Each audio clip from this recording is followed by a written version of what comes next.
नमस्कार, स्वागत आहे माझ्या चॅनलवर. आणि मी आज नवीन एक मिरची घेऊन आलेले आहे. नवीन म्हणजे बेडगी मिरचीचं आहे. तर तुम्ही बघू शकता खूप छान असं रोप उगवलेलं आहे आपलं. मी मागच्या व्हिडिओत दाखवलं होतं त्यावेळेस छोटंसं होतं, उगतच होतं, पण आता पूर्णपणे उगून आलेलं आहे. तर मी मसाल्यासाठी ज्या मिरच्या आणलेल्या होत्या ना, त्याच मी टाकलेल्या होत्या आणि त्याचं मिरचीचं रोप आता हे छान असं उगून आलेलं आहे. तर बरेच जण असं म्हणतात की घरी जर आपण मिरचीचं रोप तयार केलं तर शक्यतो त्या मिरच्या एवढ्या लागत नाही, म्हणजे लाग जास्त नसतो. जे करून आपण बाहेरून जे नर्सरीतून म्हणा किंवा सीड जे आणतो त्याला जास्त प्रमाणात मिरची लागते. तर तसं काही नाही आहे. माझ्या सर्वच मिरच्या मी घरीच रोप तयार करत असते. म्हणजे पक्क्या ज्या मिरच्या झालेल्या असतात ना त्याच्यापासून झाडालाच मी ती मिरची पिकवून देत असते. आणि हे जी मिरची होती ना, तर म्हणजे आपण मसाल्याला जी मिरची आणली होती ना, तर त्यातल्याच मी 2-3 मिरच्या ठेवल्या होत्या आणि आता त्याचं रोप तयार केलेलं आहे. तर बघूया आपण हे शेतात लावणार आहे. छान असं खत वगैरे जर दिलं तर छान मिरची त्याला लागणार आहे.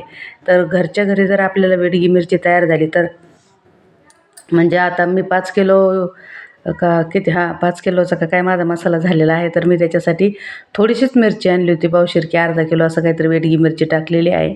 तर नाही का थोडीच टाकतो ना आपण, थोडी जास्त टाकतो. तर थोडीशी मिरची, तर तेवढी जर मिरची आपल्याला जर एका झाडापासून भेटत असेल, आपण पावशेर म्हणा, अर्धा किलो म्हणा विकत आणतो, तर 1-2 झाडापासूनच तेवढी मिरची आपल्याला भेटून जाईल.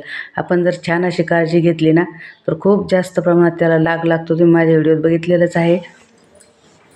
मी घरीच सेंद्रिय खत किंवा माझं वेस्ट किचनचं जे खत आहे ते खत मी देत असते. तर त्याच्यापासून किती छान अशा मिरच्या आम्ही कंप्लीट महिना झाला आहे आम्ही मिरचीच्या मिरच्या खातो आहे. म्हणजे इतक्या छान अशा मिरच्या आलेल्या आहे. आपल्याला कुठं बाहेर न्यायच्या आहेत, घरच्या घरीच आपण वाळून म्हणजे झाडालाच त्याला पिकू देऊन आणि घरच्या घरी ही मिरची आपण बेडगी मिरची तयार करणार आहोत. तर याचं छान म्हणजे आपण लावणार आहोत शेतात. तर मी माझ्या प्रत्येक व्हिडिओमध्ये मी जे रोप टाकते तर त्याचं पूर्ण म्हणजे वांगे असो किंवा काही असो, ते पूर्ण आपण त्याची भाजी खाईपर्यंत मी व्हिडिओ दाखवत असते. तर तुम्ही बघू शकता आता याचं पण आपण तसंच करणार आहोत. आपण हे रोप शेतात जेव्हा नेऊन लावू त्यावेळेस पण मी तुम्हाला दाखवेल आणि ज्यावेळेस मिरच्या लागतील आणि आपण तोडू त्यावेळेससुद्धा मी तुम्हाला दाखवेल. तर खूप छान असा काळजी जर आपण घेतली तर मिरची 100% लागते, हे पण बरोबर आहे. तर बघू शकता किती झाडं असतील ना हे, भरपूर म्हणजे 5-6 सऱ्या तर नक्कीच त्याच्या लागतील मिरचीच्या. लई लांबणीच्या नाही पण छोट्या-छोट्या तरी लागतील. तर तुम्ही अशा प्रकारे कुंडीत वगैरे सुद्धा ही मिरची लावू शकता. उलटं मी तर म्हणते ना, कुंडीत खूप छान काळजी घेतली जाते मिरचीची. कारण खत तेवढंच, पाणी तेवढंच आणि चांगली आपण जर कुंडी अशी मोकळी व्यवस्थित करून दिली ना, त्याला हवा वगैरे जर लागली आणि सारखं-सारखं पाणी नाही द्यायचं. पण मिरचीला काय होतं, पाणी दिलं का त्याचे रोग पण आणि कोकडा पण लगेच पळायला चालू होतो. आणि त्याला फवारण्या आहेत बरं का, गोमूत्र, लिंबाचा पाला, याचा पाला. पण मग एवढा काही फरक पडत नाही. पण ऊन-बिन जर छान असं असेल ना, तर मग छान अशी आपली मिरची रोपून जाते. त्यामुळे मी ही मिरची ना इथे नाही लावणार.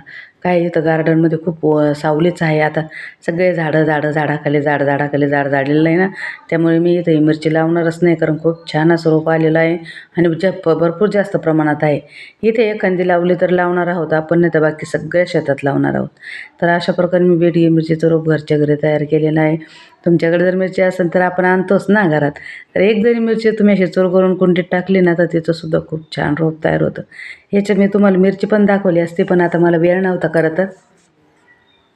मिरच्या मी अजून ठेवलेल्या आहेत. मला वाटलं होतं हे उगतं की नाही उगतं पाटीत, मग मी दुसरीकडे टाकणार होते, पण नाही टाकलं.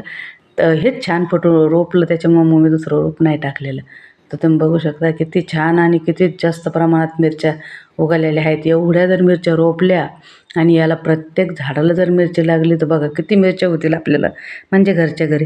तर आपण घरच्या घरी किती छान अशा मिरच्या उगवू शकतो आणि त्या घेऊ शकतो, हे मी तुम्हाला सांगत आहे.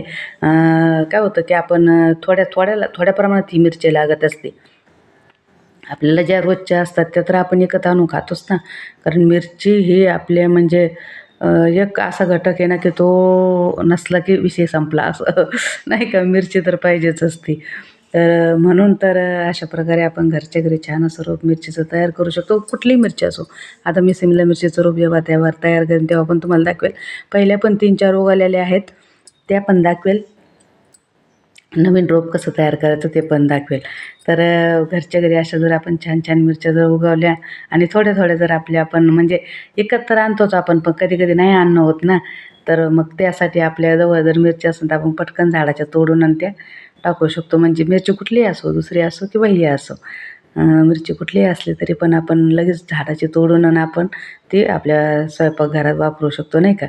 तर अशा प्रकारे तर बघा किती छान वाटलं. छान असं मिरचीचं रोप उगवलेलं आहे. तर नक्कीच याला मिरच्या पण छानच लागणार आहे आणि तेवढी काळजी पण आपण त्याची घेणार आहोत. तर अजून काही रोप लावायला आलेलं नाही आहे. अजून याला 15-20 दिवस, महिना नाही पण महिन्याच्या आतमध्ये तरी लावावंच लागणार आहेत.